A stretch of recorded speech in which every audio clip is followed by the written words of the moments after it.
Ang nakaraan. Inilapag nila ang higanteng yel sa lupag. Sinimulan nila itong wasakin, at ipinakita nito ang sinaunang katawan ng babae. Ang hubad na katawan ng babae ay nagsimulang dahan-daang magpakita, at ang batang babae ay nagsuot ng damit sa buong katawan niya, pagkatapos pinupuri nilang lahat ang Blood Queen. Hangad nila ang kanilang reyna ng mahabang buhay at walang hanggang kabataan.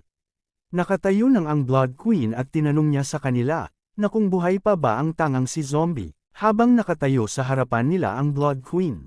Sinabi sa kanya ng lalaki na ang zombie ay buhay pa rin kahit na matapos ang 1,000 taon. Siya ay masigla pa rin gaya ng dati. Ngunit sa ilang kadahilanan, pagkatapos niyang lipulin ang sibilisasyon ng tao noong nakaraang pagkakataon, nakipaghalo siya sa mga tao at nagsimula pang ang itayo ang kanyang angkan. Sinabihan ng dalaga ang Blood Queen na mag-ingat habang tinutulungan siya nito. Naging seryoso ang mga mata ng Blood Queen nang maalala niya ang zombie. Sigurado siyang hindi na siya magpapatalo ulit sa kanya. Ito ay isang maaraw na araw sa Guangzhou Province Academy Headquarters. Si Zombie ay humihigop ng kanyang masarap na kape nang may tumawag sa kanya. Maraming tao ang nagkukumpulan sa loob ng headquarters. Isang lalaki ang sumisigaw habang pinipigilan siya ng mga doktor.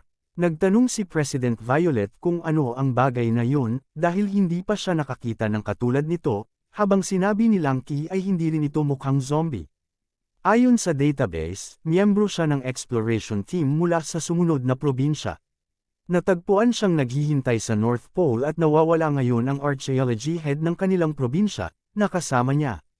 Sinabi ng database na siya ay isang ordinaryong tao, ngunit nasugatan niya ang dalawa sa kanilang mga pangulo nang sinubukan nilang hulihin siya. Naisip ni Pangulong Violet na kailangan nilang mag-imbita ng isang propesyonal. Dumating ang sasakyan sa destinasyon. Lumabas ang zombie sa sasakyan. Binabati nila siya bilang kanilang presidente na si Zombie. Sa loob ng opisina, pumasok na si Zombie habang nakasunod ang isang sundalo, at maraming tao ang nakatingin sa kanya. May bumati sa kanya at nagunat ng kamay. Ipinakilala niya ang kanyang sarili bilang presidente mula sa Iron Club Academy. Tinanong ni President Ying kung siya ang nakahuli kay Professor Jamie. Sumagot si Zombie ng oo at nag-hello siya. Nilagpasan siya ng zombie. Napangiti si Ying, iniisip na isa lang sidekick ang zombie, habang masaya si Zombie na maaari na siyang makipagkamay sa mga tao at nasa kalagitnaan na siya ng kanyang layunin. Sinabi ng isa pang lalaki, na sa pagtingin pa lang sa kanya ay masasabi na niyang mahina siya, at nagtataka kung bakit ginawa siyang presidente. Samantalang ang isa naman ay parang natatakot kay Zombie. Nagtatanong ang lalaki kung saan pumunta si Chief Gang. Nanginginig si Chief Gang, iniisip na kung alam niyang darating ang zombie ay nanatili na lang dapat siya sa bahay. May pinag-uusapan sila sa lab.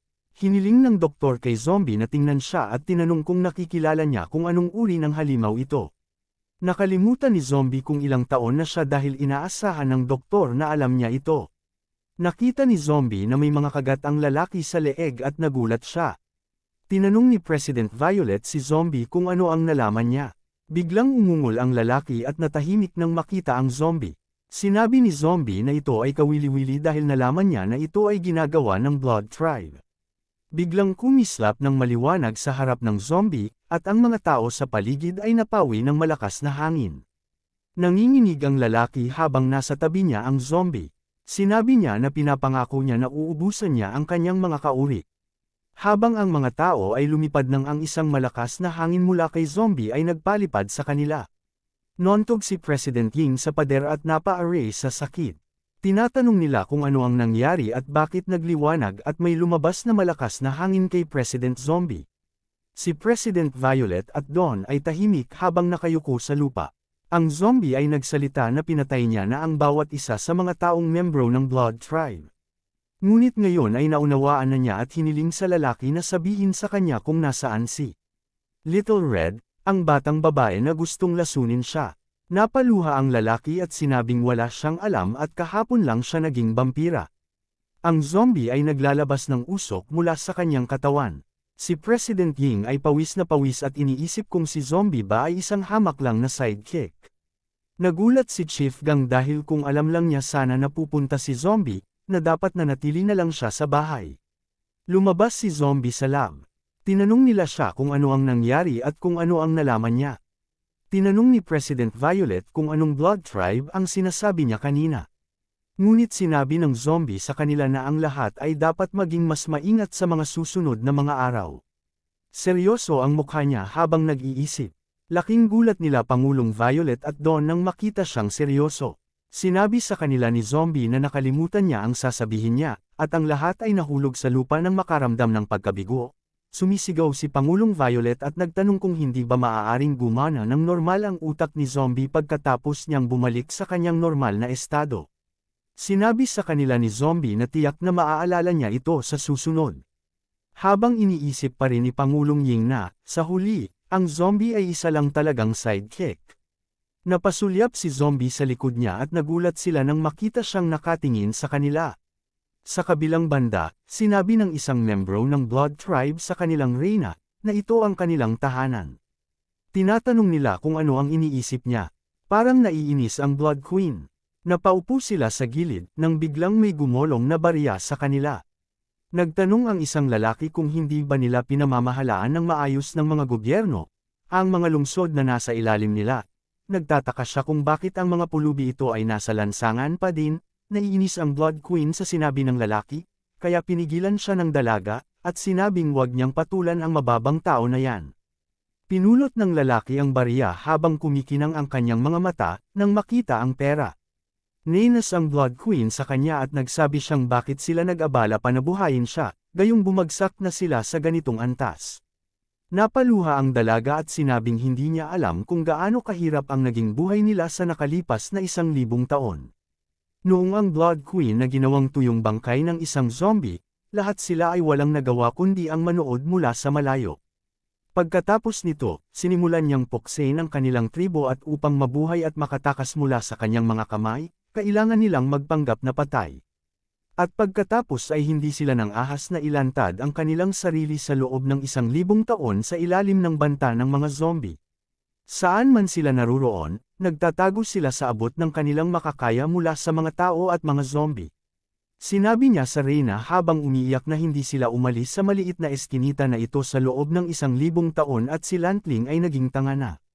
Sinabi ng Blood Queen na wala itong silbi kahit binuhay pa nila siya. Hindi niya kayang labanan sa ngayon si zombie, at kahit isang buhok sa katawan niya ay hindi niya kayang hawakan. Sinabi sa kanya ni Lantling na mali siya at binuhay nila siya dahil nakakuha sila ng kritikal na impormasyon kamakailan. Nakakita sila ng isang tao na makakatulong sa kanya na maging hindi magagapi. Sabi ng dalaga, totoo raw na matutulungan siya ng tao na maging napakalakas. Tinanong ng Blood Queen kung sino ito, at ipinakita sa kanya ni Lantling ang larawan ng lalaki, at sa kabilang banda, nagtipon sa punong tanggapan sila Zombie, Violet at President Ying. Ang mga siyentipiko ay nakagapos upang hindi sila makatakas. Nagtatanong si Zombie kung bakit hindi na lang nila siya patayin. Ipinaliwanag ni Pangulong Violet na hindi pa sila pwedeng patayin. Unang-una, kailangan pa nilang hanapin ang lahat ng mga nakatagong eksperimento at pananaliksik na binalak niyang gamitin laban sa kanila. Pangalawa, marami siyang spy na nakatanim sa kanila at gusto nilang gamitin siya para mahuli silang lahat. Nagtatanong si Zombie kung paano kung makatakas siya. Humagalpak ng tawa si Pangulong Yang at sinabing imposible ito. Paano siya tatakbo kung nakakulong na siya ng ganoon?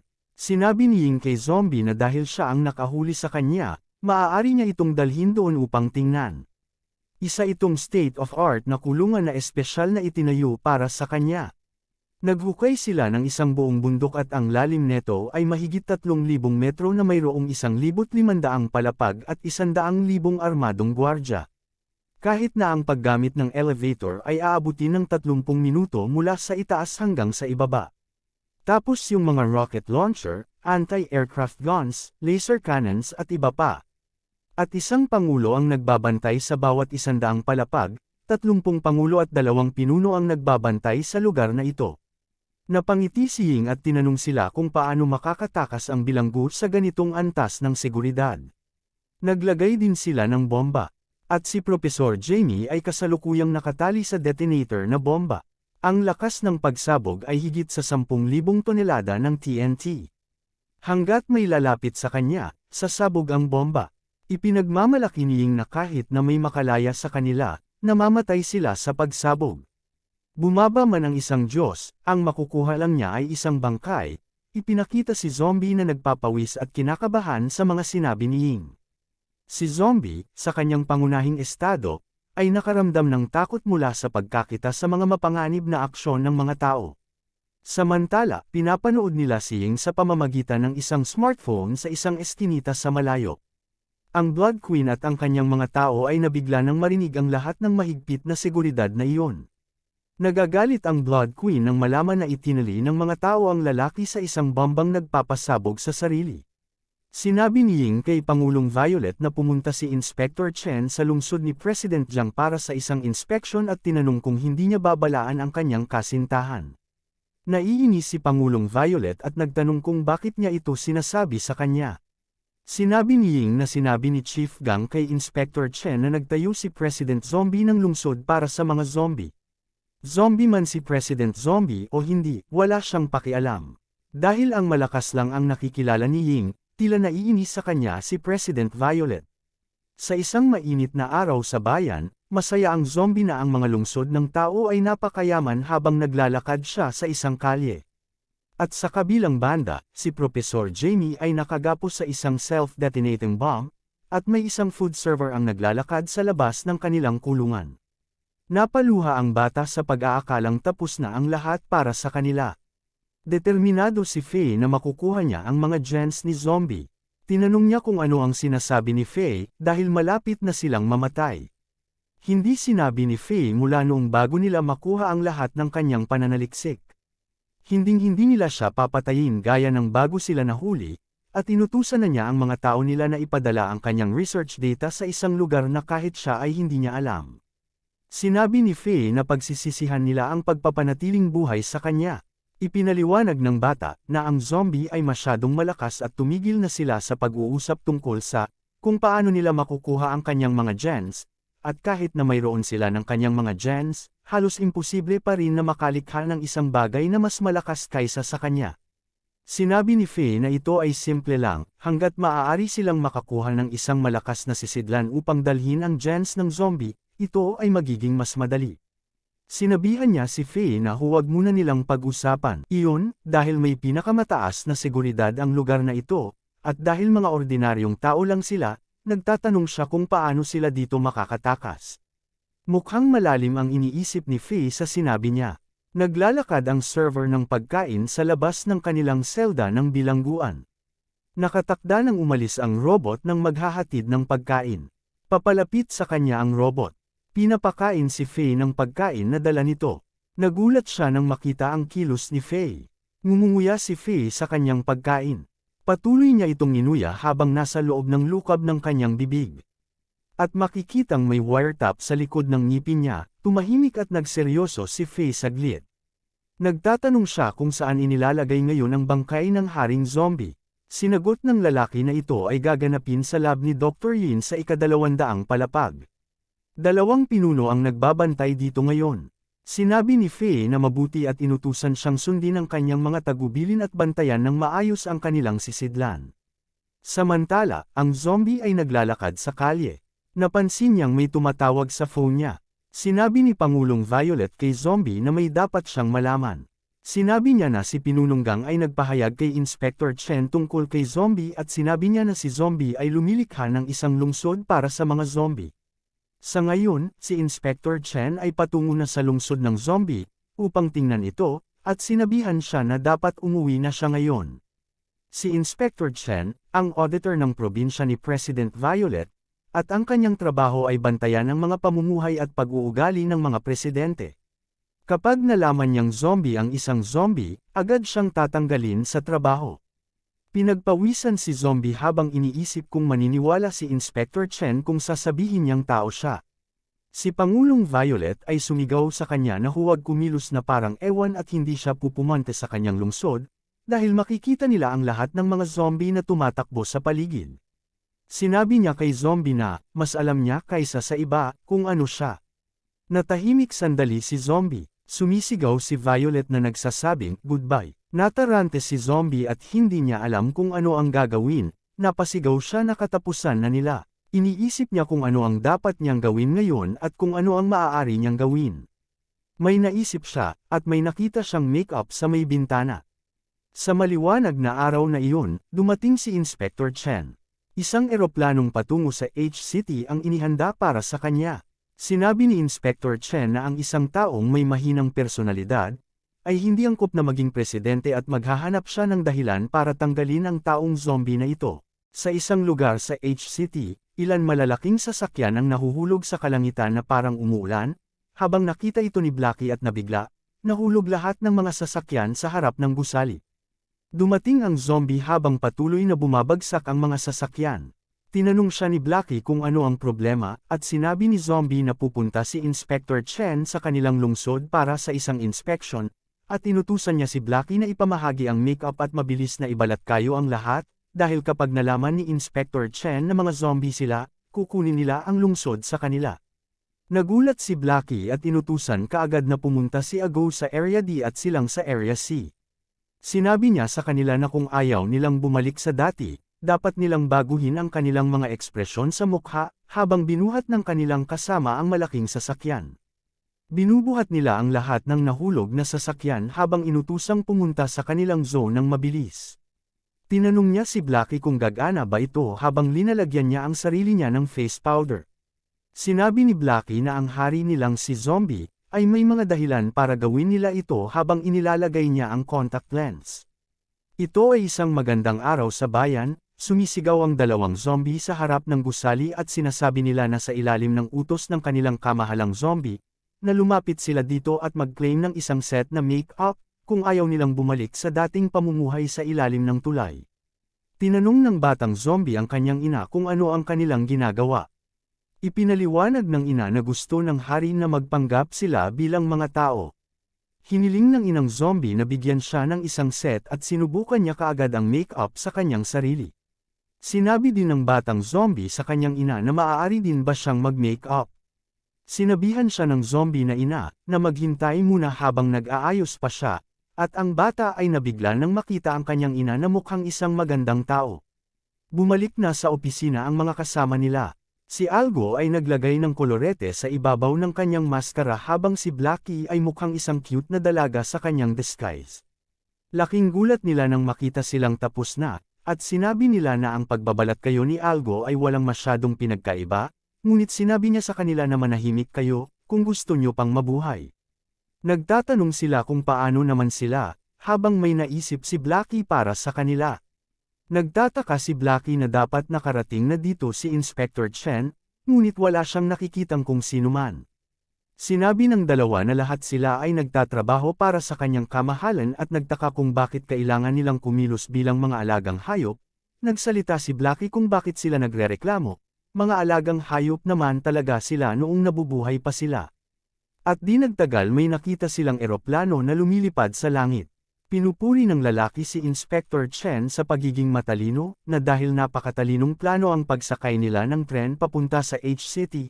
Ipinaliwanag ni Inspector Chen na napakaraming presidente sa lalawigan ng Guangzhou, kaya dapat ay maging maingat sila, dahil kung hindi, malalaman ng iba ang kanilang paglalakbay papunta dito, at idinagdag niya na ang pinakamahusay na paraan upang mag-imbestiga ng maayos ay ang maiwasan ang mga taong nasa itaas at direktang suriin ang mga sibilyan.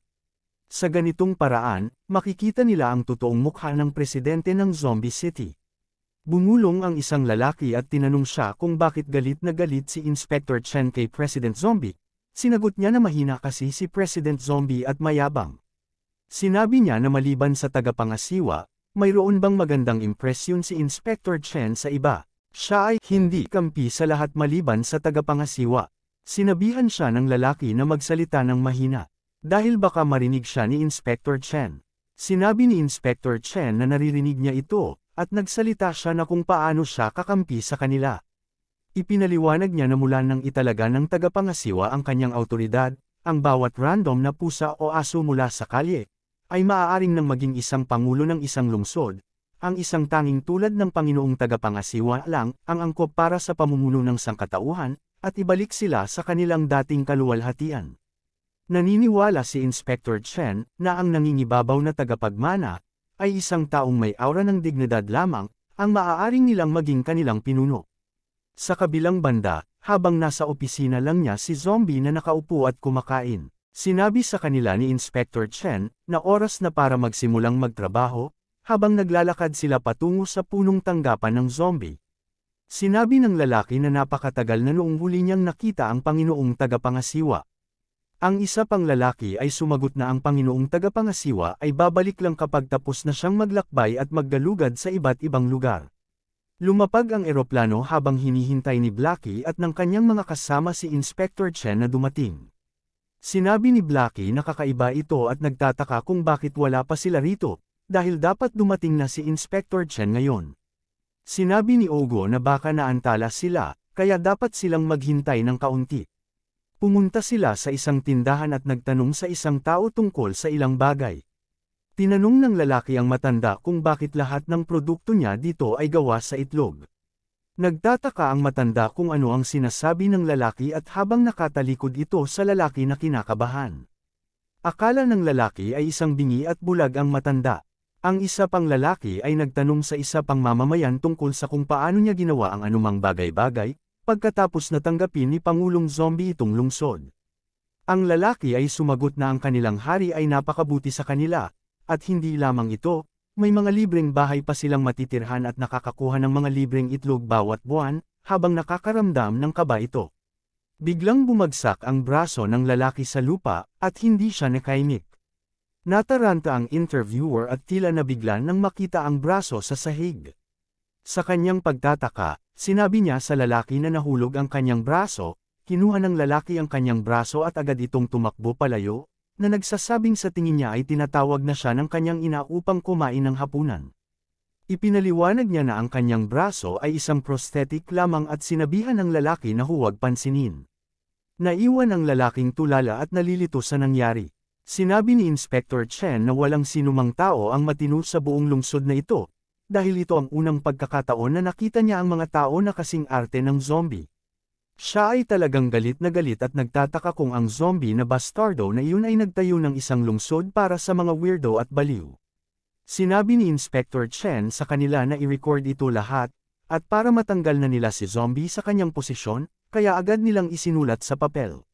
Sa gitna ng isang magandang araw, tila nakayuko si President Zombie habang nakatingin sa labas ng bintana, kaya may nagtanong sa kanya kung ano ang problema niya, at tinanong ni Agu kung ano nangyayari, at ang sundalo ay sumagot na hindi rin niya alam, at nagsimulang kumilos ng ganoon si President Zombie pagkatapos niyang kumain ng kanyang pagkain.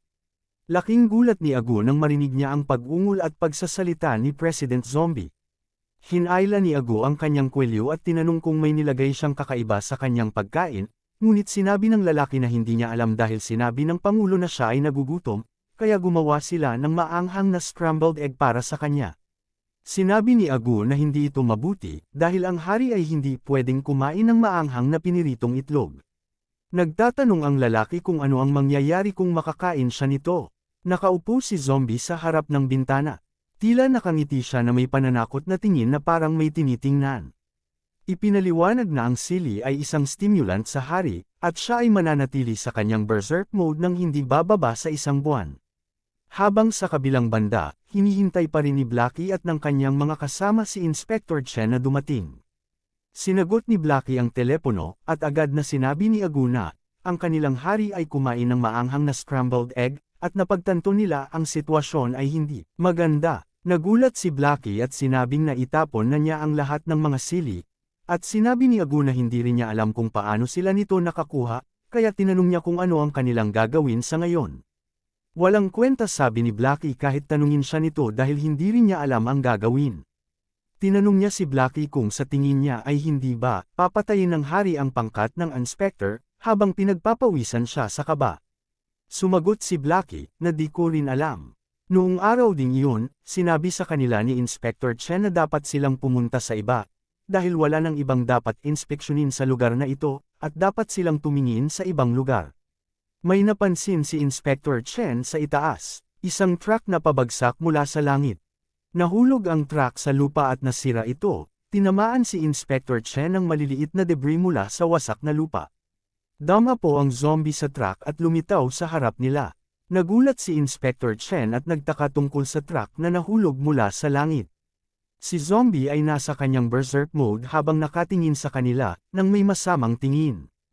Tinawag ni Zombie si Inspector Chen, at sinabing dadalhin niya siya ngayon, sa isang city tour. Kung nagustuhan niyo po ang video na ito, please palike at subscribe at i-click niyo na din po ang notifications bell para palagi po kayong updated sa mga bago nating videos. Maraming salamat po.